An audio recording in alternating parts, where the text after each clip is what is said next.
Hi, I'm Dave with Amber Waves Adventures, and on this video, we have a controversial topic to discuss with you. So stay tuned.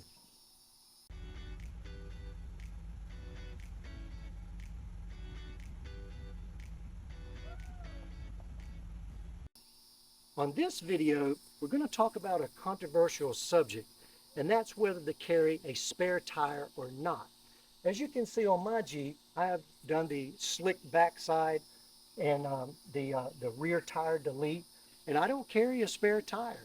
And some people really don't understand that, and they criticize me for it.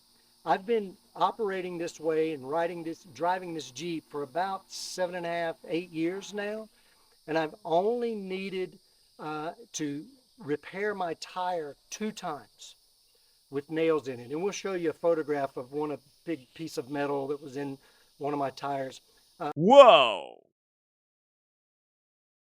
I was at a meeting one time, and the meeting adjourned, and we were getting ready to go home. And my friend came up to me and said, "Hey, man, your tire on your Jeep is flat." And I said, "No problem. Thanks for telling me." He said, "But you don't have a spare." He knew the spare is usually kept back here. And he said, what are you going to do? I said, "You got a couple of minutes?" He said, "Yeah."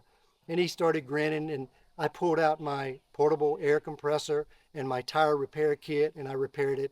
I didn't have to take the tire off the rim or anything like that. And he said, wow, he had no idea. On another situation, and I tend to use this stuff a little bit more for my coworkers and neighbors than I do myself. Our receptionist a couple of years ago, she came out, we were getting off work, and she found that her tire had a nail in it. She picked up a nail. And she was going to call her husband, and I said, "Look, I can fix it if you want to, or you can call your husband, whatever." She said, "How?" And I said, "I'll show you." So I plugged her tire, pumped it up, and she was on her way. So happily ever after. So this tire here, there's a lot of reasons.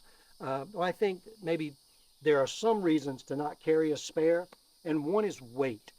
This particular tire, it's a 305/17, which is a 33. It's almost a 34. But this one, and it has a steel rim. This weighs 105 pounds. I'm going to change out my steel rims a little later. That's on my to-do list. And I'm going back to aluminum rims.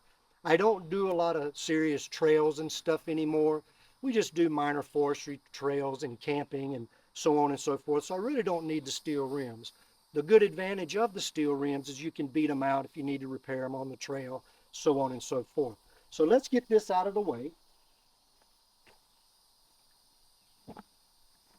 So as you can see, all of this back here you can buy in a kit. It's from a company called Kentrel, and we'll put the information down where you can see it. And it has a third LED brake light, because you know the third LED usually sits up here on the tire carrier for the original. And then it's got your white LED license plate light. And then you'll get all of these little plugs to plug your holes and all that stuff. And then this was separate. This is where the license plate was. So this was from a company I think called Spider, and I plugged this hole. So that's the slick backside. I don't carry one, and I haven't had an issue. We've been on some pretty serious trails, Uwharrie, Windrock, haven't had the issue. The other thing, the tires that I run, they're the Nitto Recons, and they have very thick sidewalls. And honestly, folks, I just don't get into a situation where I have the potential to cut my sidewalls. Could something happen? Sure, you could always cut a valve stem, something of that nature. But I do have extra valve stems in the kit, and I'll show you that stuff here in just a minute. But this is what the slick backside looks like. This square tube here is for my flagpole mount. We'll do another video on that later. But let's get on into the other stuff here.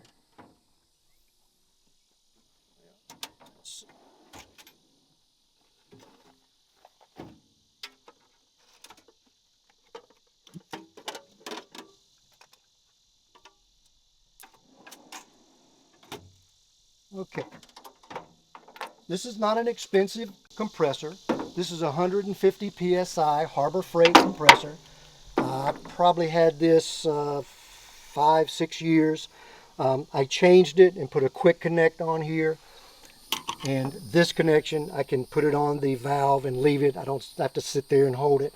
I don't have a need myself to deflate all 4 tires at the same time or either inflate all 4 tires at the same time. So this works for me, and we've used this many, many times. I did take the base plate off because it made it a little more bulky and it stores a little bit better. And these just connect to the battery, the positive and negative of the battery. Then I have a short length of hose, the filler and the gauge here, and then I have a little blower if I need to blow a part off or something like that. So that's the air part of it.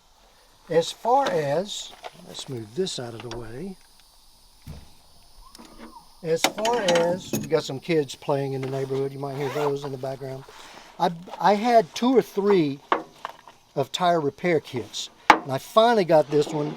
This is from Blackjack. I got it off of Amazon, and you can replace these reamers and the stitchers and all that, but this is really heavy duty. I've actually broken a couple of these things. And then the other stuff in here, I'm not going to go through everything. It's just the extra valve stem, some pliers, gloves, the rubber plugs, all that good stuff. So, and it's just in a nice little kit. But I have survived for 7.5, 8 years with this setup, and I've been just fine with it. So is it a risk? Arguably, there's an argument for that. But again, I'm prepared to deal with if I do get a flat tire or something of that nature. So again, Harbor Freight, once again, people teasing me about my Harbor Freight stuff, but it's okay. If it works, it works. It was very affordable, and like I said, it's never let me down in the last several years. So I'm really, really pleased with the way that works. And it stores very easily. A lot of these pumps are much, much more bigger and bulkier. I actually looked at the built-in ARB system, the dual one, and now they have a brushless, they have an updated system now. A little bit too pricey for me when I figured out that this would work just fine. And so again, it's just an option. That's all. So something for you to consider and think about. So what I'd like for you to do is write in the comments if you have a slick backside and your experiences with it, or if you don't, and why you would not have a slick backside. So I would like to hear your comments on that, because it's kind of a controversial area in the Jeep world. And like I said, people tease me all the time, oh, you're going to regret it one day and stuff like that. And we travel thousands and thousands of miles every year with this Jeep. So it's not been an issue so far. It could be. Admittingly, it could be. So anyway, I want to thank you for tuning in. Our channel is growing, and that's thanks to you. We really appreciate that. You know, you never know how these things are going to take off and how it's going to develop and all that. And I'm really sorry we haven't put out any content lately, but the weather's kind of been an issue for us. Our studio is outdoors, as you can see here on the farm. But we're kind of working on a project for that, maybe to take care of an indoor situation for our studio as well. And then my wife's car had an issue with the bearing and the axle, and I had to fix that, and that was a success. So once again, thanks to YouTube University. It saved me about $950 in labor. I just had to buy the parts. I looked on YouTube at a couple of different videos. I wrote out the steps, and we got through that okay. So YouTube's a pretty good thing, I think. So again, I'm Dave with Amber Waves Adventures. Thank you so much for tuning in. We'll see you on the next video. God bless.